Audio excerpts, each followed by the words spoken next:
Tell us about your education. God bless the city of New York.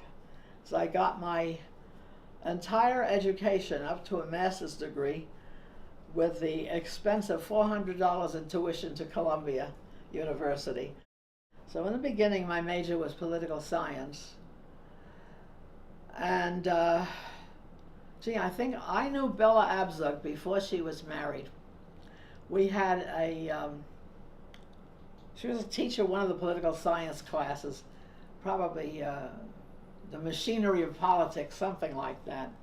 She was the most inspiring person.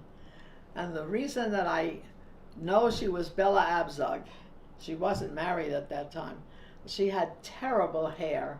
Oh, it looked awful. She was, getting bald. And, Bella was famous for her hats. When she became a representative, Bella Abzug, she always wore a hat.